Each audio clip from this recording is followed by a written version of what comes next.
दोस्तों, यूजुअली तो मैं स्टोरीज़ सुनाता ही रहता हूँ अपने बेटे को। कभी पिक्चरों की, कभी खुद की बनाई हुई, कभी दोनों को मिक्स करके।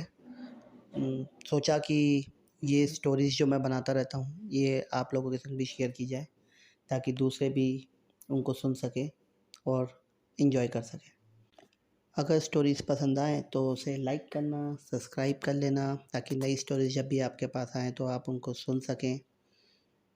चलिए आज की स्टोरी शुरू करते हैं। ओके, तो आज हम विंडो का पार्ट 2 शुरू करते हैं।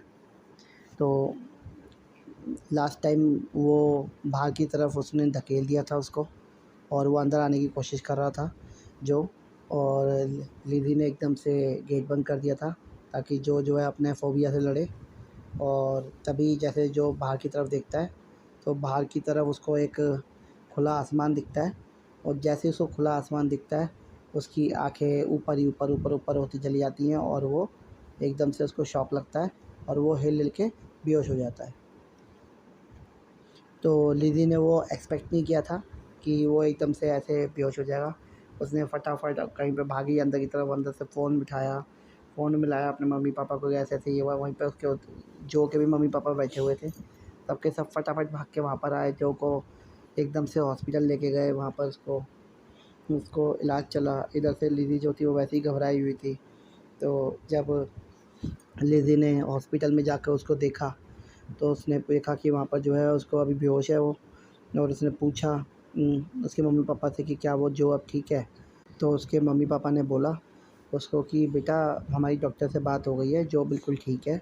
इट्स जस्ट कि उसको एक शॉक लगा था, तो वो अभी थोड़ी देर में नॉर्मल हो जाएगा, तो उसको हम कल ले आएँगे फिर।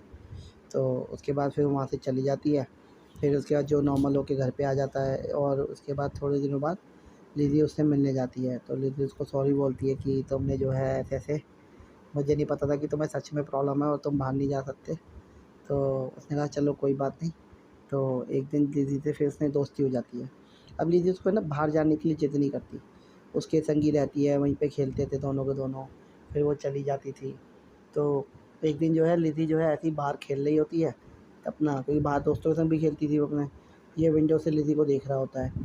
तो जैसे ही वो लिज़ी को देख रहा होता है तो एकदम से वो सामने से एकदम से एक गाड़ी आती है, और एकदम से किडनैपिंग, ऐसा लगता है कि जैसे मास्क पहने हुए लोग आते हैं गाड़ी के अंदर, भाग के आते हैं, लिज़ी को पकड़ते हैं। लिज़ी को गाड़ी में देते, तो विंडो से देख रहा होता है वो, कुछ वो चीख रहा होता है कि लिज़ी लिज़ी लिज़ी, लेकिन कुछ फ़र्क नहीं पड़ता। एकदम से वो गाड़ी, ब्लू गाड़ी लेकर निकल जाते हैं। और उसके बाद जो है एकदम से ही वो भाग के फ़ोन करता है और उनके मम्मी-पापा को बताता है कि लिज़ी को कोई किडनैप करके ले गया है। वो भाग के पुलिस स्टेशन जाते हैं, पुलिस आ जाती है, सारी बातचीत होती है, पुलिस पूरा रिकॉर्ड करती है उसको। उसके बाद फिर पुलिस ढूँढने में लग जाती है लिज़ी को।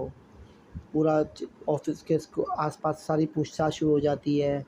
येलो कलर की स्ट्रिप्स लग जाती हैं कि यहाँ पर जहाँ से लिज़ी किडनैप हुई होती है कि इसके आस-पास कोई ना आए, क्राइम सीन था वो उनके लिए।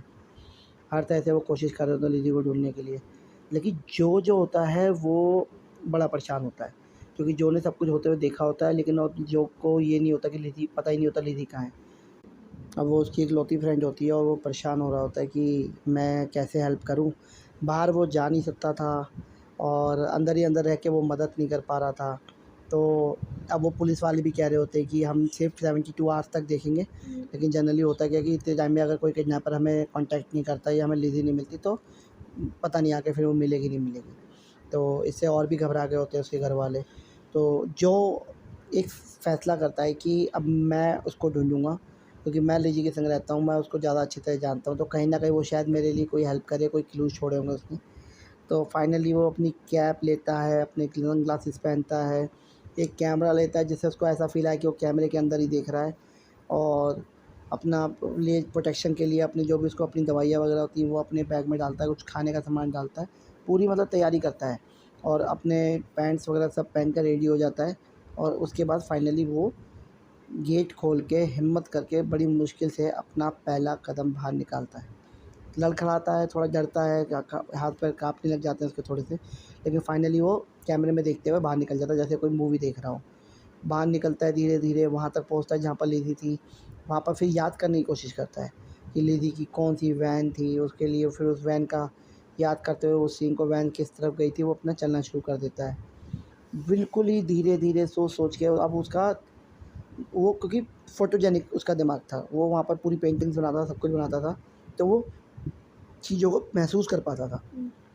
सड़कों पे वो टायर्स के उसकी आईसाइट इतनी स्ट्रॉन्ग थी कि वो सड़कों के टायर्स को ज़मीन पे जो प्रिंट्स होते थे उनको देख के उसमें से सेपरेट कर पा रहा था कि लिज़ी के जो गाड़ी गई होगी उस वैन के टायर्स कौन से हैं। तो वो उस तरीके से बिल्कुल अपना दिमाग लगाते हुए आगे बढ़ता जा रहा था और आगे जाता टायर्स देखता जा रहा था, कहाँ पर टायर्स जा रहे हैं, कहाँ पर नहीं जा रहे हैं। धीरे धीरे आगे बढ़ता हुआ जा रहा था, एक ब्लॉक से 2 ब्लॉक पे ऐसे ही आगे बढ़ता चला गया। घर पे चिट्ठी छोड़ गया था कि ऐसे ऐसे मैं बाहर जा रहा हूँ और लिज़ी को ढूंढने, मुझे ढूंढने की कोशिश मत करना और मैं उसको जल्दी ही ढूंढ के ले आऊँगा। अब वो टायर्स लेके जा रहा होता है। अब वो बाई चांस की बात है, वो वैन जो है उससे कुछ ब्लॉक आगे ही जाकर उस टायर्स के जो निशान वो ढूंढ रहा होता है, वो एक गैराज में जाके रुक जाते हैं। एक वो मैकेनिकों का गैराज होता है जहाँ पर गाड़ी वाड़ी ठीक करी जाती है, उस तरह की शॉप होती है।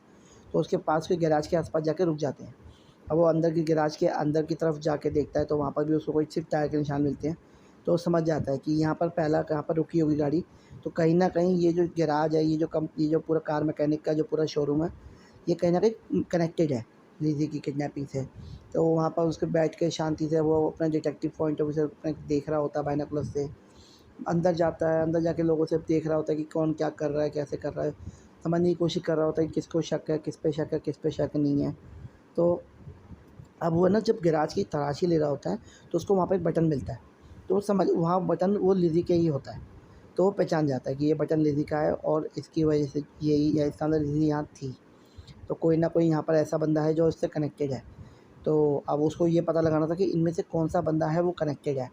लेकिन वो बंदा ढूँढने के लिए भी उसको स्किल्स समझ में नहीं आ रही थी कि कैसे कैसे पता लगाऊँ।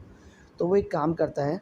अब वो क्या करता है कि वहाँ पर जो है ना एक-एक बंदे को नोटिस कर रहा होता है कि कौन-सा बंदा नॉर्मली काम कर रहा है, कौन-सा बंदा एक्टिंग करता हुआ काम कर रहा है। और वहाँ का ओनर जो दिखता है उसको, तो उसको ओनर को भी ऑब्ज़र्व कर रहा होता है कि वहाँ पर ओनर क्या कर रहा होता है। तो उसके बाद फिर वो एकदम से कहता है कि आवाज़ निकाल देता है एकदम से, छोटी बच्ची भाग गई। जैसे ही वो छोटी बच्ची भाग गई का निकालता है तो वहाँ पर सब के सब जो होते हैं, कुछ होते हैं जो नॉर्मल, फ़र्क नहीं पड़ता कौन क्या बोल गया, कुछ होते हैं जो नॉर्मल देख रहे होते हैं।